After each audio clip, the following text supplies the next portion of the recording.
Bonjour, bonsoir à tous, vous qui nous suivez partout dans notre chaîne PNL Ministry officielle. C'est moi votre humble serviteur, autrement dit JPM de la presse congolaise. Voilà, merci à notre maman pasteur Gisèle Afficherie de l'éternel Oyo Nzamba Pesali Kabo Alobela Kabiso Mikolonioso. C'est pour cela ce week-end Nzamba Zamalamo, week-end Lelo Nzamba Zabolingo permettre en notre comme Lelo. Ce n'est pas hasard, ce n'est pas parce que Jésus-Christ de Nazareth a lingué Théo la émission on les temps de dire parce qu'à travers cette émission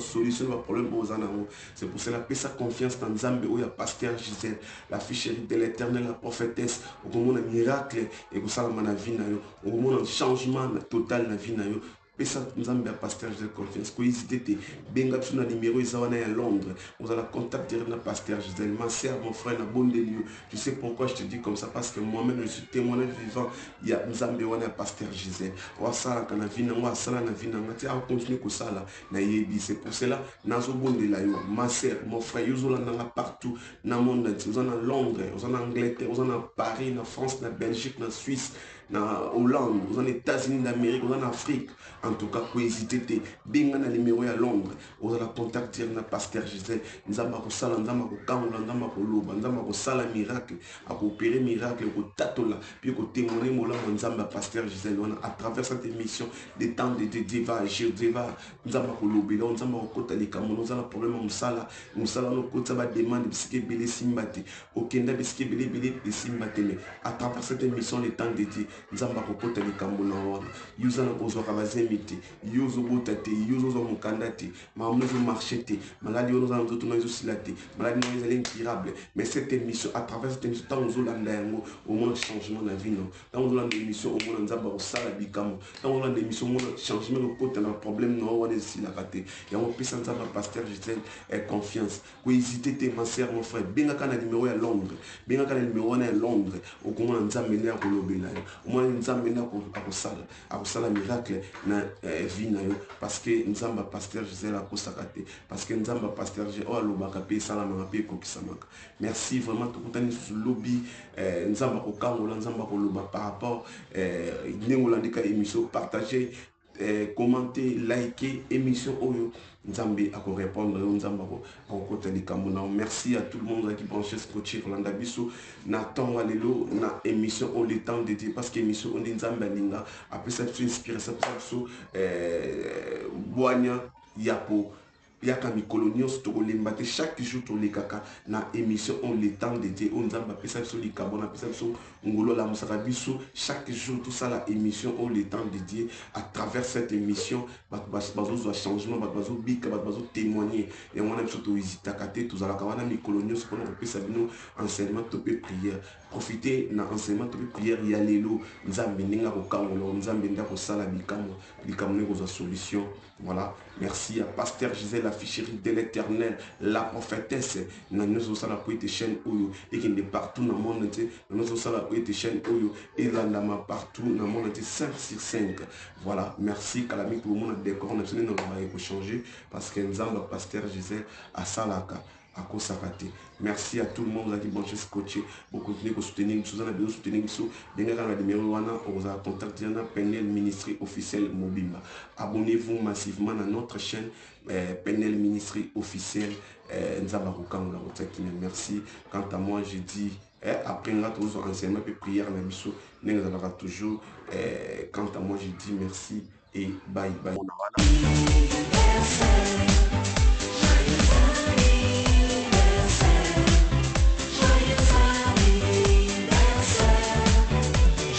Même à décis l'homme à la méchanceté. Tu vois, c'est un ngana sala nini, et c'est un ngana somokano koboma mutu. Na boma mutu pote, na kita mote manangai. Nous avons fait cette instruction à Noé. Noé abiti Noé tonga arche. Aibisi okotia bana na yo misatu. O Noé abotaki ya mibali. Bana na yo nde bakozala kuna na kati na basi na bango. Na mwasi na yo. Et puis na banyama. Oyo batikali lokola bakoyoka tenga na kosala nini na kokita mbuga ya makasi pe na koboma bango. La Bible nous dit Noé a exécuté ce que le Seigneur l'Éternel avait confié. Ndenge nzamba confié qui a ça makambo ndenge Noé asalaki. Et Nzamba qui s'est la déluge. Et Dieu a tué les gens, a tué le peuple pour les péchés.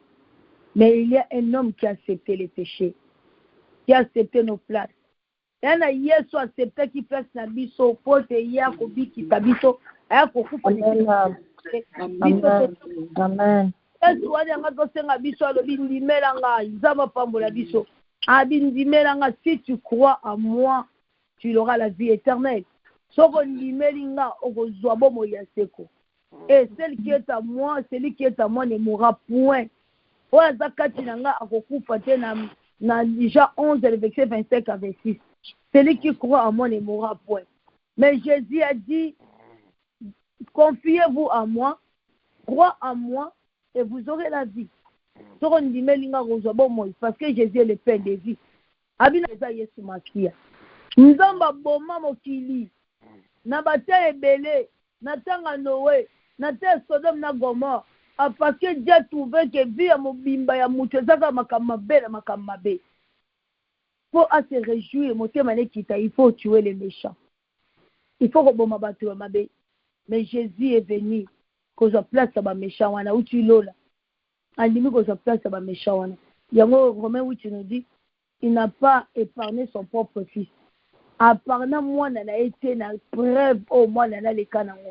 N'a lié à crucifixion. Apparemment, moi, n'a été. C'est-à-dire que moto azobo ya kondibela nkola ozali parler te. Moto azobo ya kondibela nzamba ozali parler te. Parce que le Seigneur, tel que soit service mabote ezoganga ezolela parce que nzamba na guerre na mabote. Parce que la Bible nous dit dans Ézéchiel 18, l'âme qui pêche est celle qui mourra. Ah moi je sala mabe ya mtu osani kokufa. Siko lokola bafai masala mabe ninga nzamba abande yoki pasi awa niko se repentir na nzambe ngamona osenga bolimbi sipo na sali mutu. Parce que na oka pasi na mutu mabe o ezakata mutu. Na ndima iteke mutu akoza na mabe o azana ngo. C'est pourquoi parce que ma famille bakeko se confier na banzambe ya baidole banzamba miniato banzamba bondoki. Yango zomona bato na mabota bazo ganga ba situation na vie bato zo changer te parce que nzambe azo mener guerre na ba famille wana. Pourquoi na parce que na kata ba famille wana ba sali ba idolâtrie. Na kata ba famille wana ba sali bo soto o etuki motema nzambe. Motema nzambe za na ba blessure. Motema nzambe zo le la cause ni na cause makambo esama na mabota. Na mabota baboma combien de bateaux. Ils ont sacrifié combien de personnes parce que l'homme c'est le mange de Dieu. Et comment le cœur de Dieu est rempli d'amertume. Comment le peuple de Dieu, comment le cœur de Dieu est saigné, na souffrance pe na passe. Yango moni mabota batu bazo beta bakri, batu bazo ganga passe eleki, ba situation zo changer te parce que nzamba za na bota na kata confusion, mabota parce que la Bible nous précise des fils de Dieu et des fils de l'homme. Bible dit que nani oza mwana nani parce que la Bible nous précise bana ya batu pe bana ya nzambe. Tu es le fils de qui? Tu es la fille de qui? Ozali mwana nani? Ozali mwana nani ndenge Saint-Esprit aseneki biso lobi. Oza mwana ya nani? Parce que Bible dit que il est le fils de Dieu. Le fils de Dieu et le fils de l'homme. Comment le fils de Dieu et le fils de l'homme? La Bible nous dit, le fils de Dieu verra que les filles des hommes étaient belles et empirant pour femmes parmi toutes celles qui les choisira. Le fils de Dieu. Bana ya nzambe. Balobi bana ya nzambe nde balingaki neni? Balingaki bana ya basi ya batu. Bana ya basi yo bazalaki do bana batu na Genèse 6 le verset 3. Genèse 6 le verset 2. Genèse 6 le verset 2. Le fils de Dieu verra que les fils des hommes étaient belles. Oh, pourquoi bana ya basi bana nzambe na bana batu? C'est-à-dire que bana bato o bandimela Yesu te. Bana ya bato o bazali na kati ya bondoki ya bakutimi na bango. Bana ya bato o ba préféra bondoki. Bana ya bato ba préféra ba manji. Bana bato bazala ba idole. Bana bato bazala ba idole na kati ya nzoto na bango. Bazala ba zebolengo zo mona motema makasi incrédulité l'orgueil. makamba be méchanceté parce que baza na bikekolo kwa ba idole na kati ya nzoto banzambe na bango batambolaka na bango parce que la Bible nous précise que Noé a marché avec Dieu. Nzambe atambolaka na Noé. Bible zebiso biso batebeye na Biblia nzambe atambolaka na bango. Bato bandimela Yesu babika nzambe atambolaka na bango. Nzambe atambolaka na bango. Bien aimé, quel péché, parce que la Bible nous précise là que le péché, l'Éternel vit que la méchanceté des hommes était grande sur la terre et que toutes tes pensées de leur cœur se posaient chaque jour uniquement vers le mal.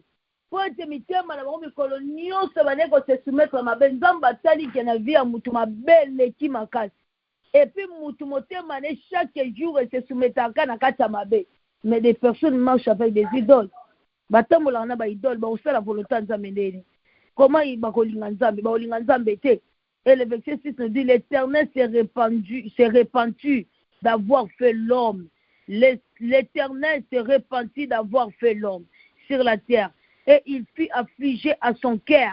Talana nzambe oki mawa pona nini asali mutu nzambe asenga bolimbi po asali mutu epe motema nzambe zoka mawa pasi motema nzambe tonsami na pasi na mawa bien aimé makambo basala na libota na yo ya afflige motema nzambe makambo basala na mabota na mso ya afflige motema nzambe yango moni bato baobeta bakri na mabota bato bana kata ba confusion maladie permanent ba souffrance permanent ba gaspiller de l'argent bato baza contrôle na bondoki parce que nzambe bato bazobeta bakri yesu parce que nzambe azomene baguerre na bafamille parce que na kati ya bafamille baaflige motema nzambe e descendant nyonso ezoya ezokoaflige motema nzambe oh nani anga ozala descendant qui loue le père en esprit en vérité nani anga ninga azala descendant qui loue le Seigneur l'éternel en esprit en vérité il faut Amen. Amen. Esprit en vérité bato na kati ya borgueil parce qu'il marche avec des idoles zamba pambola biso celui qui marche avec Dieu n'accomplira pas les désirs de la chair parce que le Seigneur a dit l'homme vit dans la chair il faut que l'esprit soit retiré de l'homme parce que l'homme vit dans la chair mutu atambolaka na bonzoto agisaka na bonzoto makambo nyonso asala yango na bonzoto et qui est le fils de l'homme qui est le fils de l'homme et qui est le fils de Dieu. Ici, on précise le fils de Dieu. Qui est le fils de Dieu? Oza mwana nani? Qui es-tu? Oza mwana nani? Nanga Saint-Esprit célèbre solobi. Oza mwana nani? Oza mwana prince de ce monde. Car nous n'avons pas lutté contre la chair et le sang, contre les dominations, contre les autorités et contre les princes de ce monde. Na thème nation munene tozanango, oh les ennemis de l'Éternel. Tomanina tozana na domination des autres habitudes de 4 même le Saint-Esprit c'est le trône ancestral il nous montre la puissance de léopard oh ezali domination yango ezali kita bokonzi ya libota kita ancestral la libota domination c'est le léopard yango na bien aimé ozali mwana nani il y a le Saint-Esprit nous a dit batusu bazabana ba prince de ce monde. Maman ne mandona qui dit que moi na mobile. Jézabel était un homme. Jézabel a qui moi cité parce que Jézabel avait l'autorité.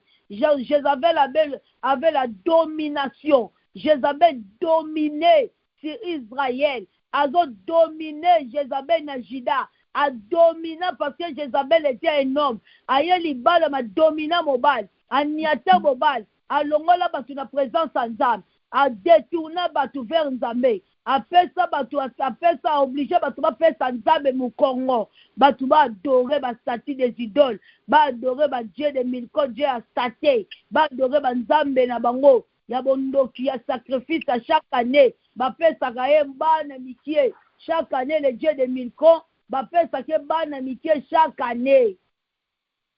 Oza mwana nani. Ici, on nous précise le Fils de Dieu, Baloula qui va fille de l'homme. Qui est le Fils de Dieu? Celui qui croit en Jésus de tout son cœur. Luc 10, 27, tu aimeras le Seigneur ton Dieu de tout ton cœur,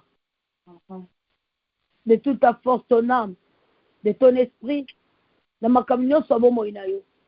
La reine de Jésus, Luc 10, verset 27.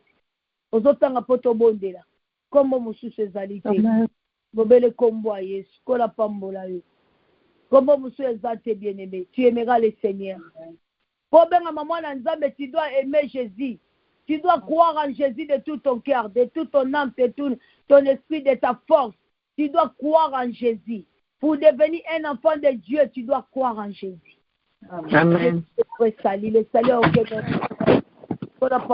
C'est la reine Richard Dieu Tangeli Bisso. Christ de Nazareth. Maman, back in Luke, this verset 26 or 27? 27. Okay. I read in Jesus' mighty name. Amen. Amen.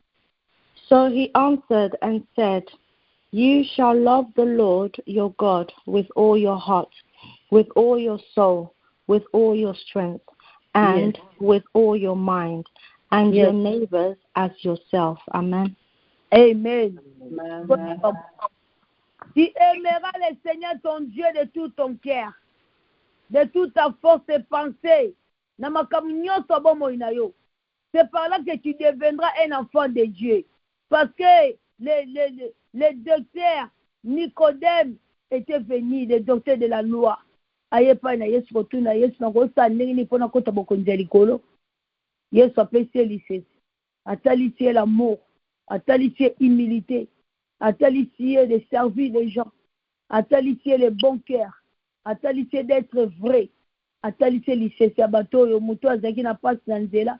Muto azaki kozoka bato baye baleki ba omo ya liboso ya aleki ya mibala aleki ya misato ye alokoti muto wana amemi ba keno salisa ye apesi avant sambo alobinga nazo voyager atalisi amour sincère atalisi humilité atalisi conscience atalisi makambe belé na kati ya muto parce que muto nazo voyager muto so sauter na kei na ko rater avion na ko rater bas nanga na commis bas nangai, na commis train nanga, na commis avion.